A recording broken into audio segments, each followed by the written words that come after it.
Very often I start with the content and I move forward gradually. But this is reality.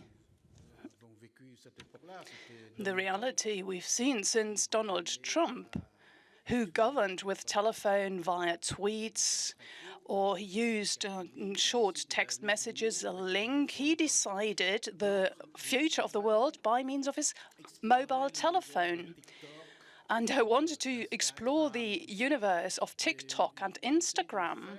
I decided to create these giant telephones, like you can see in the commercials, because these are the dominating pictures and images in the cities.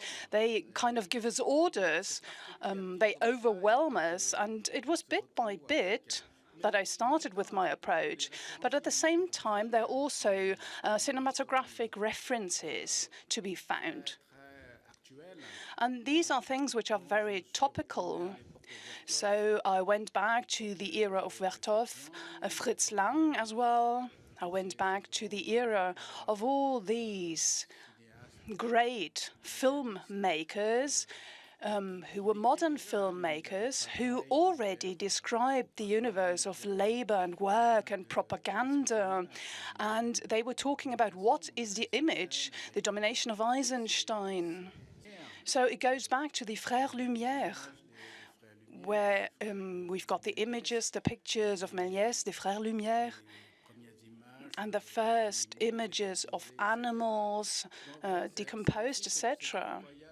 So it was a major journey across the story of cinema, and I went through it to arrive at TikTok.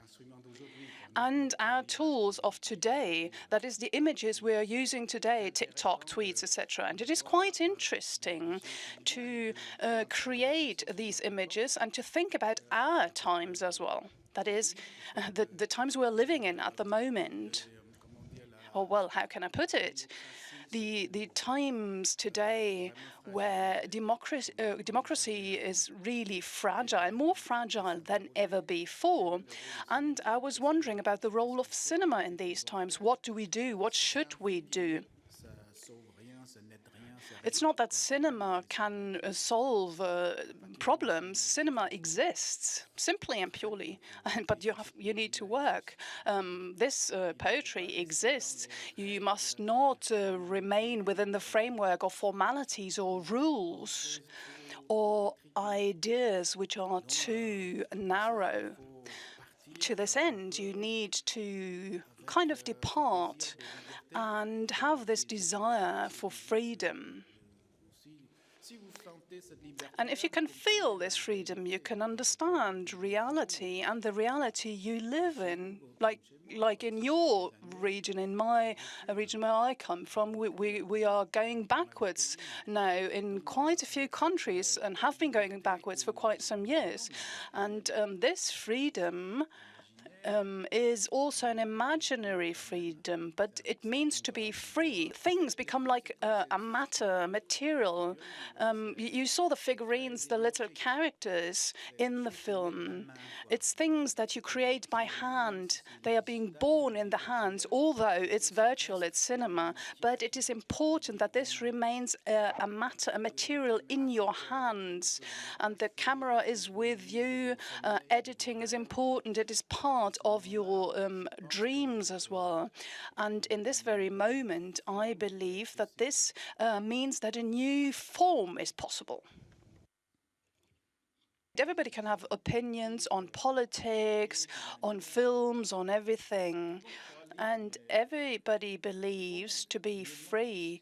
But at the end of the day, I'm wondering whether we're not more often manipulated. Whether we are manipulated by our ego, by our own desire to do too much sometimes. These technologies are so fast, and they erase our memory. So we are losing our memory, and we are losing our freedom, and we are losing quite a lot of things indeed. At the same time, we would like to be more free.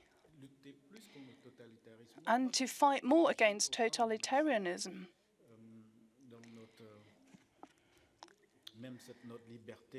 Well, this term, this notion of individual freedom,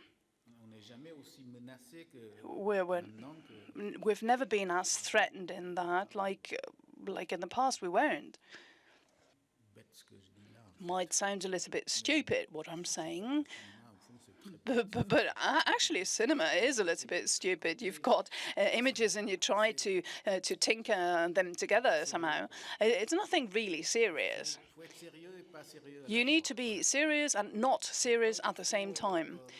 You shouldn't be referring to theories too much. It is important to have these sensualities.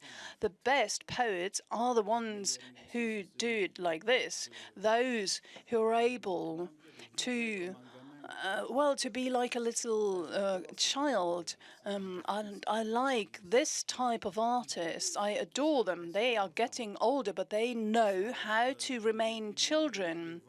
They are enthusiastic in front of beautiful things, like as if it were the first time. They kind of taste this beauty, they see it. And this is exactly what is guiding me, only this, apart from there are the rules about cinema, truth, and all shapes of, all kinds of fiction. You can do a lot of things, you know, but eventually you need to define your own language and to see your own tools, and these are my tools. If I find Vertov, then I use Vertov or another one. I copy like everybody, really. I copy what others allow me to copy, and I get my inspirations like this. I do things myself. I pick a little bit from there. I steal a little bit from over there, put it together. Well, that's it. This is one way of shooting films and, once again, of being free.